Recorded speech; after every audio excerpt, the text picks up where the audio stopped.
and welcome back to another fine and exciting edition of It's Just About Time. In today's episode, I'm finally going to talk about the 116900, the Rolex Air-King.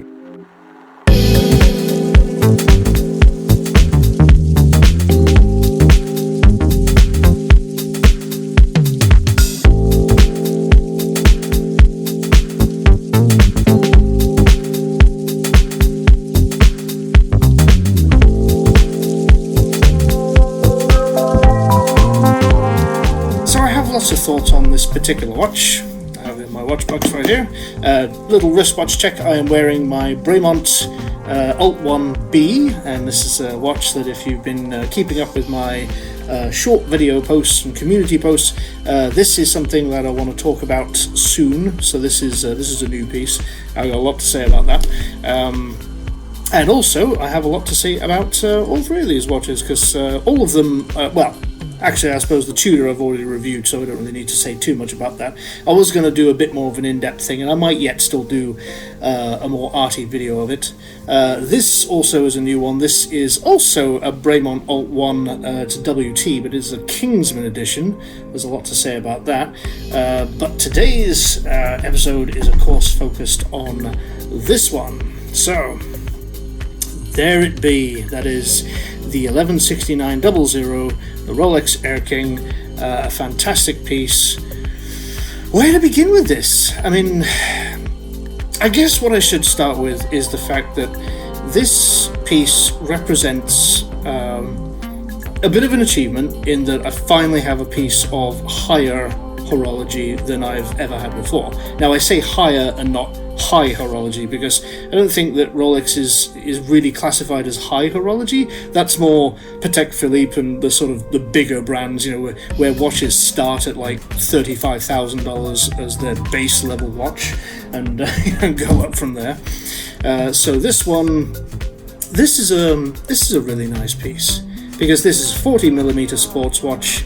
It fulfills a lot of the requirements I want in a watch, in that it fits beautifully, a very nice, easy to wear watch that fits incredibly well for me personally. I know 40mm is one of those sizes that does generally fit a lot of people that I know that buy Rolex. They seem to love the 38 or 36mm. That doesn't wash with me. I need a bigger watch. so when I described why I got this in the last video that I did on the Rolex, which was the one I entitled Choosing My First Rolex, I described the process I went through to get it, and actually one of the reasons that the review was so late is because when I got it, I realized that rather than sitting here doing an unboxing video, which seemed like that would be a good thing to do, the first thing I needed to do was take it down to a watchmaker and verify that it is actually a genuine Rolex before I released the money to the seller. So I took this down to my local watchmaker, and fortunately he does a lot of servicing on Rolex. He used to work for Rolex, so he knows he knows what's what, and so he was very quickly able to verify that this is indeed a proper Rolex. The main takeaway from this watch is that I always thought I wanted a Rolex GMT Master 2. And I guess I wouldn't turn it down if someone were to give me one. Obviously, no one's going to turn down a freebie, particularly like that. But I don't think I want to buy one anymore. I think even if I was offered one at retail, I think I would think twice about it, because it's a lot of money to put down. I mean, in Canadian terms, it's got to be, 12,000-13,000 probably after tax, maybe even more. I think the base price is something about $11,000. I don't know what the price is in US, because obviously when I look at the website, it's all in Canadian. So, but either way, they're not cheap. And what it really turns out to be is that I think all along, I just wanted a piece of the pie. I don't think I really cared what part it was. I just wanted my piece of the pie. I didn't want the crumbs. And the funny thing is, this does tie back to this watch I was just talking about, the Alt 1B, which is this Bremont. Beautiful watch, by the way. I've got a lot to say about this.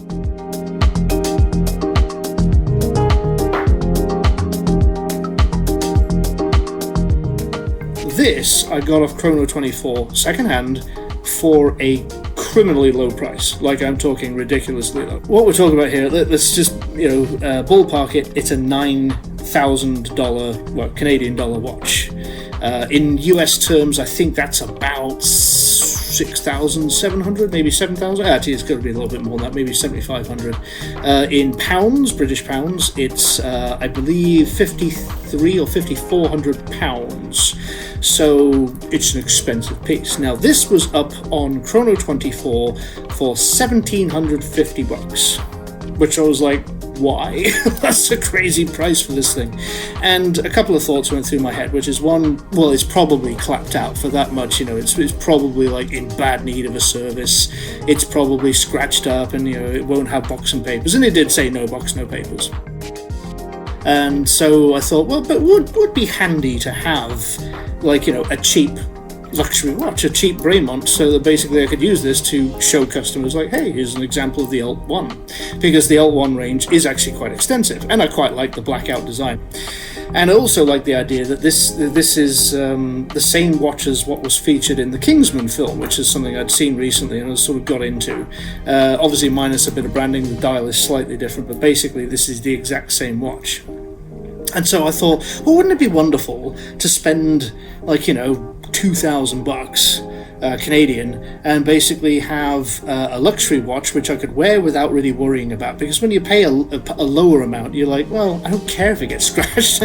Plus it's DLC coated, scratching this is not too easy. I basically thought, well, I'll haggle the guy a little bit. I'll see if I can get a little bit extra off, because I don't know the service history. I don't know if the watch even works. It says it's in good condition, but it's like, I don't know. So anyway, I made an offer. I believe I offered like straight up 2,000 Canadian dollars, which turns out to be about 1,450 US. And basically the guy said yes. And I was like, oh shit, okay. so now I've got to, because this was obviously a binding, request that I put in. So I bought the watch, and lo and behold, it arrives. But a very strange thing happened. I opened the box, pulled out the watch, and immediately I'm hit by the dial.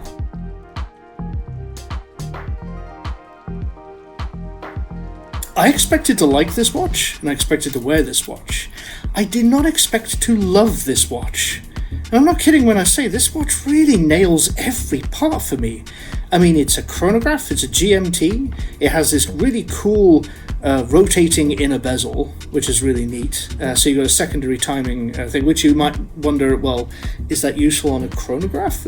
Actually, it is, because for light timing duty, it's actually pretty cool, because like if you just look into time your lunch break and stuff like that, which I find is actually very useful, because when I hit my lunch break, I don't want to be too late, so it's handy to have just a little reference, and rather than firing up the chronograph, you've got a simple way to do it. It's DLC coated, so it's really robust. It's a Bremont. I mean, you could have a lot of criticisms about these guys, but you certainly can't say that their watches aren't robust. They definitely build these things as tanks. These are watches built largely for the military. And the Alt 1B is itself the commercial version of the Alt 1B2, which is a watch designed for the B-2 bomber pilots for the US Air Force. Those are the people who commissioned the original design of this watch. As I say, this is the nosebleeds version, so this is for us non-military folk. So I bought this thing and I put it on, and I had a bit of a revelation, which is that this is the one watch. I know, right? It's like, how could it be that this relatively, let's say, modest watch? Because I mean, in the grand stakes of luxury watches, it's not really up there with Omega or Rolex by any means. I mean, the movement is just a modified ETA 7754. Nice movement, great movement, but it's not a coaxial escapement. It's not all the things that Rolex have. But what it has is this ease of use, or rather this peace of mind of wearing it to not worry about it. It's a watch you can wear daily, treat it like it's a real watch, and I just mean like a tool watch, like not a piece of luxury jewelry. Now that might be partly due to the price I paid. Of course, I'm not, I'm not kidding myself about that. Clearly, having paid a quarter of the new price, that's going to affect how you look at it to some degree, because you're going to be like, well, I didn't pay $9,000 for it, so I'm going to treat it like it's like what I paid for it. And then as I'm wearing it, I'm realizing, like, I don't need any other watch. I could just literally sell every other piece I have and actually be content to just wear this forever. Why not, right? And it nails all the things I want on a watch, all the complications, and plus, I don't know, it's subjective, I find this beautiful. I really do. I love the whole, sort of black and flecks of red. And so when I come to this, I'm not going to sell this, don't worry. I'm keeping this for the time being. I expect to keep this forever. This is my special watch. This is my good watch. But then because of this, I realised that maybe what I needed all along wasn't a GMT Master 2 or any other kind of particular watch. What I needed was just a slice of the pie, a piece of the brand. Because I like Rolexes, I think they're very well made, but they're also very inaccessible. I mean, if you've taken a cursory look through Chrono 24's pre-owned section, you'll notice that, they're pretty bloody expensive. I got this for a decent price, not a great price, but a decent price. I mean, I paid roughly what you'd pay for retail for this, which is pretty good. Then the value of these is not exceptional right now. I mean, I think this is worth, I think Chrono reported it as being like worth 16% more than I paid for it. It used to be more. I mean, when I got it, it was like 25%. So the watch market is going up and down, but whatever, that will change. And the value of it doesn't really mean that much to me. I care more about the watch and having the brand and the movement and all that kind of stuff than I care about the value. So yeah, it's a case of the piece of the pie. I'm very happy about that, and it does everything I want this kind of watch to do, which is that it's simple, it's effective. I love the dial. I do. I think that the Bloodhound-inspired sort of dashboard dial thing really works for me personally. I like the fact that Rolex is in green, and that this is this particular range of watch, anyway, including the new Air-King, the only Rolex watches where the title is in green, and that the coronet is in yellow. So it makes it rather singular. I kind of hope they do discontinue it completely, because if they did, then, well, it drives up the value. Again, not something that it needs to be, but it's always just nice to know, isn't it? But it fits beautifully. I love the clasp on this thing. Actually, it's one of the better clasps I've ever seen. One of my earliest criticisms of Rolex was the bracelets. I first came across a Rolex Submariner when I was buying my Omega Seamaster 300M, my first Brosnan Bond, back in 2000 or 2001. And the guy who was the AD who was selling it to me, he plopped down a Submariner next to the Omega, and so I could see the difference. And the Omega cost £1,050. And the Rolex cost £3,500. And I was like, why does that cost so much more? And it's like, well, it's a Rolex. It's like, I'm not sure that's a good enough reason. And I picked it up, and I had the two, side by side. And what blew me away about the Omega is that it felt so much more better built and so much more luxurious than the Rolex. The Rolex, yeah, sure, the head of the piece was nice, but the bracelet was such a piece of shit. I mean, it's just such a jangly piece of garbage. I was like, why the hell is this, cost so much? And whereas you compare that to the Omega bracelet, the difference was night and day. Now, what I like about that is that jangly, cheap garbage rubbish that used to be on Rolexes is now gone, and now it's replaced with this really, really great bracelet. I do appreciate this Oyster bracelet way more than the older ones. If I ever bought like a pre-2005 Rolex, I would throw the bracelet in the garbage, to be honest. I'd sell it or give it away, but I wouldn't keep it because I hate them. I don't know why people get gooey-eyed for that rubbish. It's just terrible. But these new ones, that's where it's at. So what are my overall thoughts on this, just as a timepiece? I mean, at the end of the day, there's not much to say about it. This is why the review has taken me so long. I mean, I've been wearing this a bit, of course. I've put it on my wrist, I've taken it out, I've worn it around a bit, I've worn it at work. It's great. I mean, that's kind of the thing. I mean, with other watches, I could criticize bits of them. I got no criticisms of this. There's nothing I would change. It does exactly what it's supposed to do. It fits beautifully. It's very comfortable.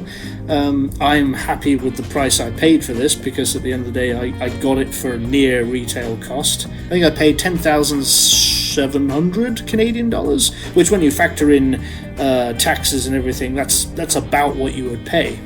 Because I think that the retail value is like 9,000 before the tax. and I love the dial. I know everyone else thinks this is crazy. I think it's great. I think that dial is like that's cool. And I don't know, maybe you just got it. If you have an obsessive personality or have OCD, I can imagine how that dial would drive you crazy. I just don't see it myself. I look at this dial and I'm like, every bit of information I want on a watch dial is right there. So I'm good with that. That's essentially why this review has taken so long for me to put together, because there's nothing particular to say about it. It is the perfect example of a Rolex. And I think if you're looking, if you've got like wrists bigger than 7 inches, maybe 6 3/4 and higher, this size watch is going to fit very comfortably on your wrist, because it's just like Bremont actually. It has a very short lug to lug, which is always good because it means it's not going to fold over the wrist horribly. The shape of it is very pleasing indeed, and it's I know some people take issue with the thickness. I don't care. I've got thicker watches than this. I mean, this boy is 16.5 millimeters thick. Do you think that looks bad on me? I mean, I think that's all right. So. And as for fitting under a shirt cuff, well, proof. No, this isn't a shirt, obviously, but I don't know. I mean, do people wear their shirts as tight as a wetsuit? It's like, I don't get that. I find even my Supermarine, my S2000, which I've quoted many times, fits very easily under a shirt cuff, so I don't get that argument that you need something as thin as 12 millimeters to fit under a shirt cuff. That's just ridiculous. This Air-King absolutely fits under a shirt cuff. In fact, where's my... I'll just zap it up for you so you can see the loom. It's not the loomiest of watches there are. So you can see it a bit there. So that's the Chromolite for you. And yeah, there's not a lot of loom on that, but what there is perfect. And I like the fact that the 3, 6, and 9 are in white gold. Yeah, it's pretty alright, isn't it? It's actually much better loom than this, admittedly. Although, to this watch's credit, even though this doesn't have a lot of loom, this was very effective. Oh, hang on. Shit. There you go, so you can still see it. Actually, it's almost the same colour as Chromolite.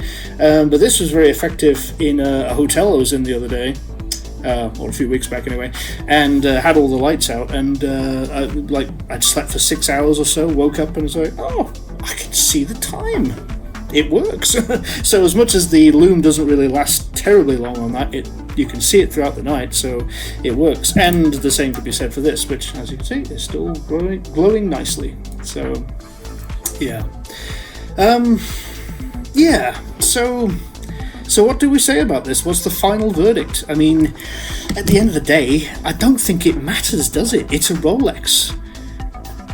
That's kind of the gig, isn't it? You buy a Rolex because of the brand, and that's the revelation that I'm trying to hammer home here, is that I found that it's less about the model that I want as it is just about the prestige of owning a piece of that brand.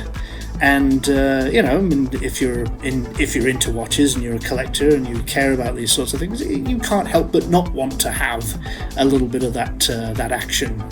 And so I have it, and I think I intend to keep this for a good long time. I don't intend to sell it, despite what I said about this making me feel like I don't want to sort of keep anything else. I mean, I will. I mean, this, and of course my Tudor GMT, the one I have raved about, this beautiful little sucker. In fact, let's just for completeness, we'll give this a zap. There you go. Look at that radioactive bastard right there. Isn't that great? That's Tudor loom for you.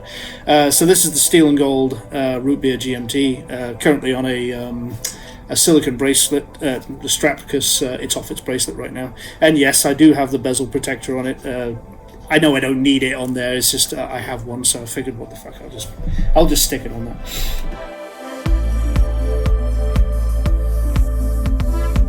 Now, to those who are hoping I would do a review of the Tudor Chrono, sadly that is no longer possible. I traded the Tudor Chrono, the S&G, in order to get this. If you notice that little symbol down on the 6 o'clock subdial, and this little word just on 12 o'clock, you'll notice that this says Kingsman.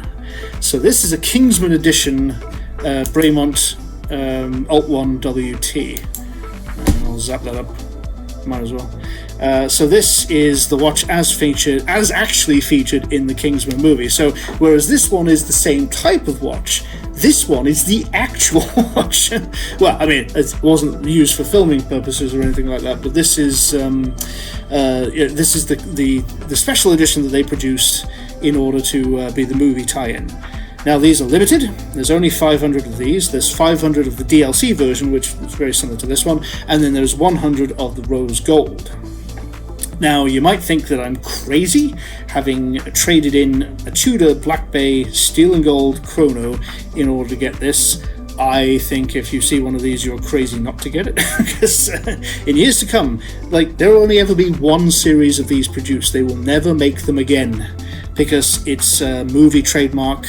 Movie companies are only active for the period of time where it takes to make the movie. After that, they're dissolved. So you can't renegotiate that same contract. You have to do a new contract, and it's a whole bunch of hassle. This is why most watch companies wouldn't do it. Sure, if there's a new movie and they want to use Bremont again to do their official watch, they might. But I don't know. There's been 3 movies now, and they used Bremont in the first one, they used TAG in the second, and JLC in the third. That JLC is beautiful, by the way, but it's also ridiculously expensive, and there was only 100 of those as well. So this one, this is a special piece. It is a piece I really didn't need. After I bought this, I thought, oh, I've done it great. I've got a good deal. I've spent a quarter of the price of this really great luxury but tool watch that I can just wear forever. And then this comes along, and I'm like, it's like, I don't want to spend that kind of money. So I thought, okay, if I want this, another watch has got to go. So basically that was where the steel and gold Tudor Black Bay just had to bite the bullet. And it's not like the Tudor was a bad watch. It was a great watch, a really beautiful fit and everything. But I guess that's the thing, was when I bought this, I just realised, having too many watches it's becoming a pain in the arse. And I talked about this in my Tudor root beer video, where I was like just saying I want to whittle down my collection, and I have actually. I've sold quite a few pieces. And I can't recall the exact pieces I've sold now, but quite a few of them have gone. But I'm okay about that, because I've been able to recoup some cost, and I've been able to get a few pieces I want. And obviously I'm still trying to pay for the Rolex, so that's left a bit of a crater in my wallet and won't be paid off for a time. But I'm getting there. And so these, I guess I've got 5 watches. So there's the Tudor, the Rolex, this, and the Supermarine. Those are the 5 that I intend to just keep now.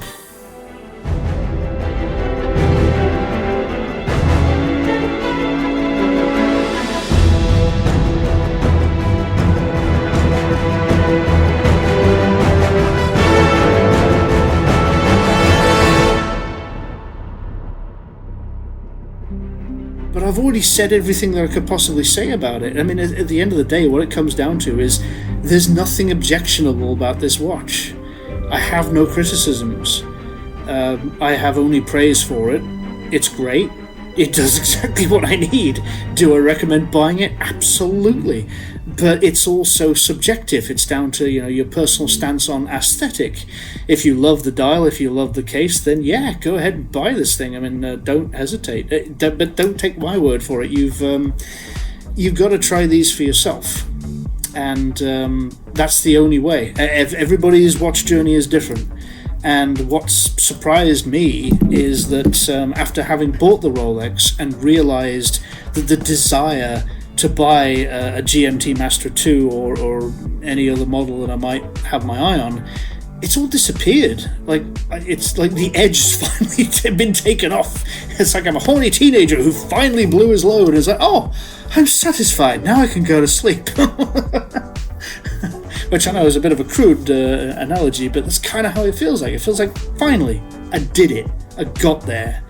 Not so much journey's end, but like, I got where I wanted to go. And the surprising thing is to find that, after all this time, it was this little bugger this beautiful little thing, which I'll be doing a review of soon enough, that captured what I really wanted in a watch. And there you go, even got an exhibition case back with that. This is a fantastic piece, and I can't wait to show you more about this. So yes, this review has been more watches than the Rolex, I think, but this is my Rolex, and I'm sticking to it. So, with all that in mind, thank you very much for watching. Keep your eyes open for new content. I will be doing more reviews soon, and of course we got the Kingsman to look forward to. That's a watch I'm really looking forward to showing you, because I've got a lot to say about that. This watch, unfortunately, was a bit of a clunker in terms of being able to talk about it, because there's nothing to say. It does it all. What can you say? This is a Rolex you can wear around town. Because most people don't realise it's a Rolex. In fact, that's probably the best aspect of this watch. If I'm to choose any particular good aspect about this watch, it's the fact that it looks so plain and ordinary and boring. It's perfect. You can wear this without anyone noticing you're wearing a Rolex. Brilliant. That's all I want. I don't need some diamond encrusted monstrosity. This is my boy. Thank you very much for watching, and please stay tuned for the next exciting episode of It's Just About Time.